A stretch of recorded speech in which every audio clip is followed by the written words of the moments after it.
seems to be the theme.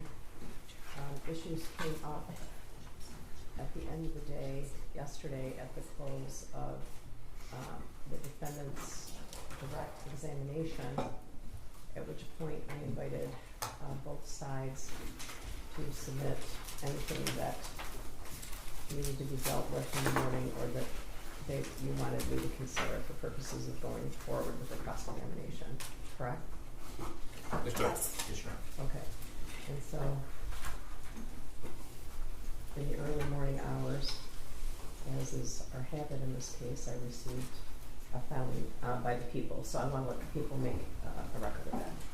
Thank you, Your Honor. You can move the podium if you like. That's right, Judge. Thank you. Judge, as the court is aware, the issue of flight has been important from the start of this case. It was part of the bond motion.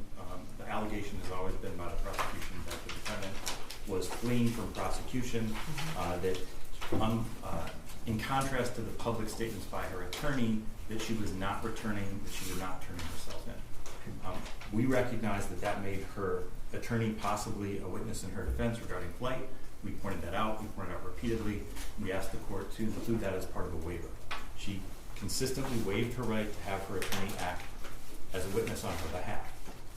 Yesterday, she testified that essentially her defense to flight is, I was in touch with my attorney, I was taking the advice that we were going to turn ourselves in, and I was just waiting on direction from you.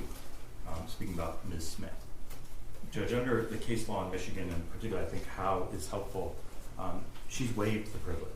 She cannot use that as a sword to present in her case as a defense to flight and then say, you can't see those messages. We're entitled to see if those messages are in fact consistent with her attorney's public statements and her testimony. What we've done is had the officer in charge have another member of his team pull out those messages, put them in a sealed envelope, and bring them to court today. And we'd like, they're short, Judge. I think there's a total of 23 messages. And what we'd like the court to do is review those and determine whether the court believes that they are relevant to the issue of flight and whether the defendants were turning themselves in. Okay, well, there's been a number of phones with a number of extractions. I think I'd like Mr. Williams to go even further back because there was this people's notice about assertion of privilege, correct? Yes, Your Honor.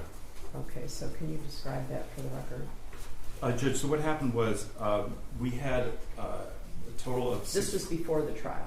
Yes, Your Honor. Okay. I raised it with the court on January 12th, I believe. It might have been the evening of the 11th when, frankly, I personally was reviewing files in preparation for trial. What we have is 6 cell phones. They were all extracted, downloaded into a program called Cellbrite so that we could review the evidence on those phones. Okay, 4 of those were in the possession of the defendants and 1 was the shooter's. Is yes, that right? Judge, what we have is we have their 2 phones that were seized from them right after the shooting. Correct. And they were found with 4 phones, that's 6, and there's also the shooter's phone. Okay. So the total of 7, 6 associated with the defendant. We were and so in reviewing those, when we determined that there were potentially communications between counsel and the defendant back at the beginning of the case, those were stripped out by the sheriff's office. So we would not see those, would not have access to them, would not come across them. Okay. When I was reviewing photos that day, I was looking for a particular photo. I came across what appeared to be a screenshot of a message, and even from the screenshot, there were a couple of words that stood out to me. It was clearly relevant. I could not see who it was to and from. I opened it. As soon as I did, I could see Shannon Marielle at the top, and I closed it. Okay. That was inadvertent, but because I saw the timestamp on that communication, it was clear to me it was potentially relevant. So I brought that to the court's attention, to the defense attention, and said, do they want to assert the privilege? And they said, yes, you can't see that.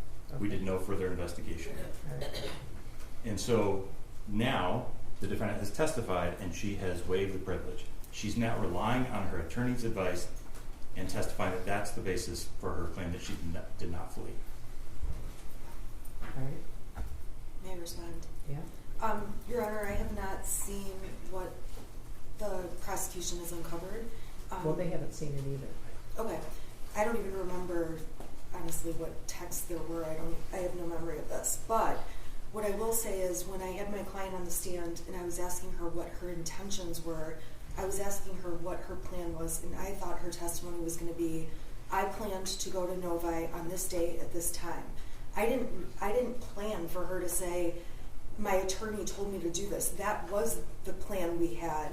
That was what I was in touch with Miss McDonald about, but she wouldn't call me back. Okay, I don't know why you keep telling us that. Well, I'm just saying, I didn't mean to open the door. So I would ask, I didn't mean for my client to open the door. I would ask the jury just be instructed that whatever was discussed with the attorney be struck from the record and move forward. Wait a minute, struck from the record, what she already testified to? Yeah.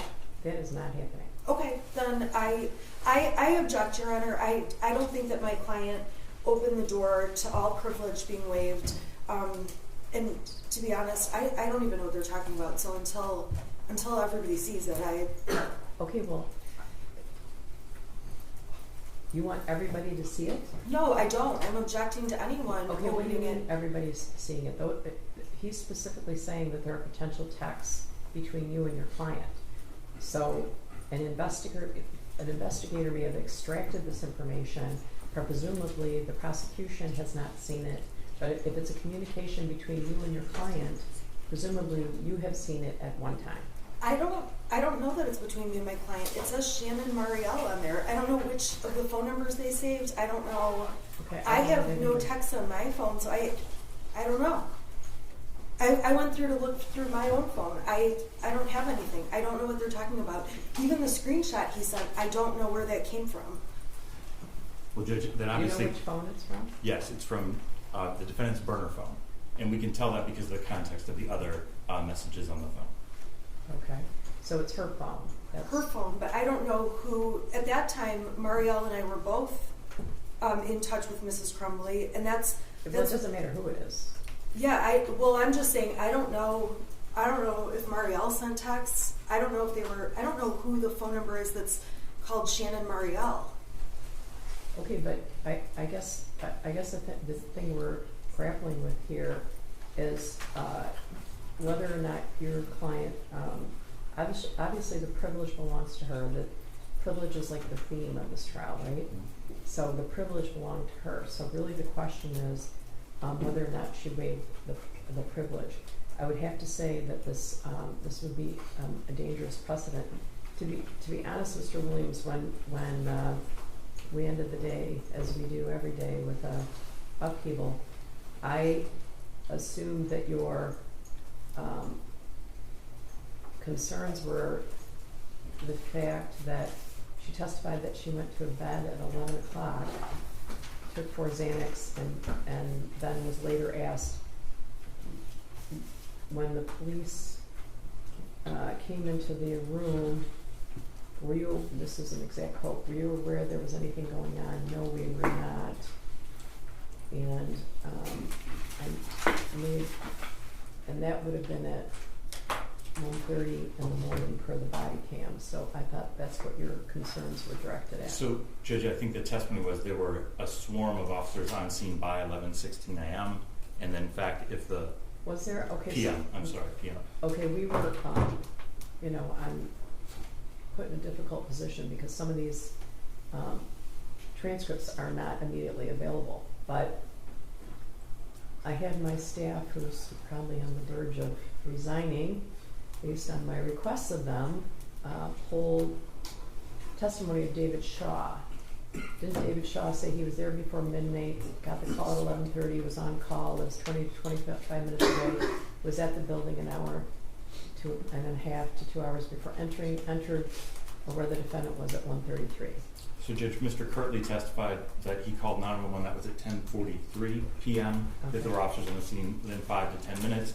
And then as soon as they found the license plate, there were swarms of officers. That is what happened. I'm not sure about the other testimony. What time was the first officer on the scene?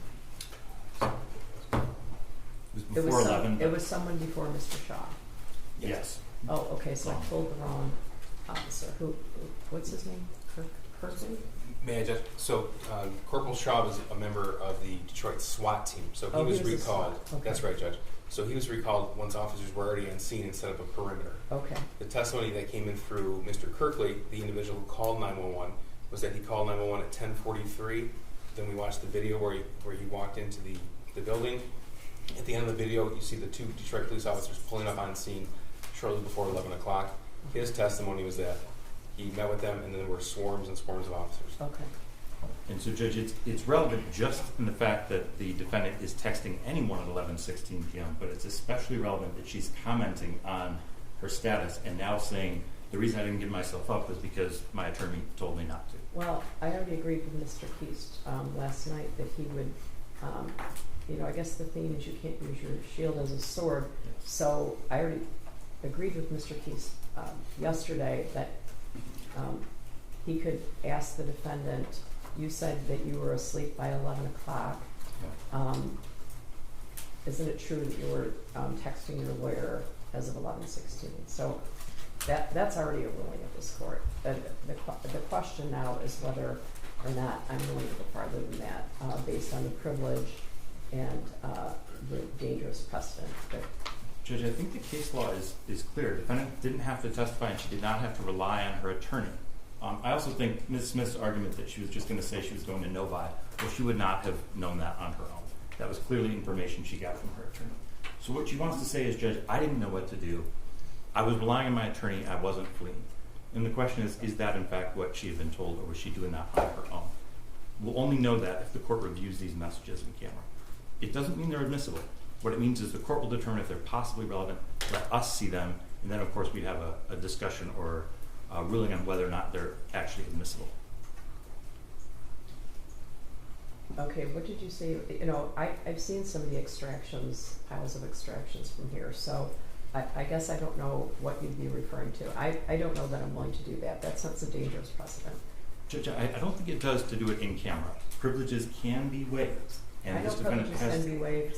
It's a theme of the trial. But the problem is then I'm making a determination about what's in and what's out in the middle of the trial, right? And No. and potentially invading her privileged communication with her lawyer. Judge, I'm not asking the court to make a call whether it's in or it's out. I'm asking the court to simply look at it and see if it goes to the issue of flight, then allow us to see it, and then there would obviously be an argument of whether it's relevant and admissible. Okay, you're asking me to review it and see if it goes to the issue of flight. Yes, Your Honor. Okay, because that's another thing that I was thinking about. What if she makes some admissions to her lawyer about this case? Those then, Judge, if they're just about the case, we would not be entitled to see those. Okay. All right, what else, Ms. Smith? What else? I have nothing further, Your Honor. My client does not waive privilege. That's the position she's taking. So whatever the court says. The question is whether she waived it on the stand. What were her exact words?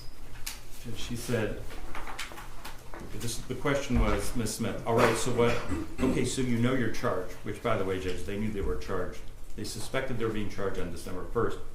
There are text messages not to their attorney on December 3rd at 11:30 a.m. saying we have been charged.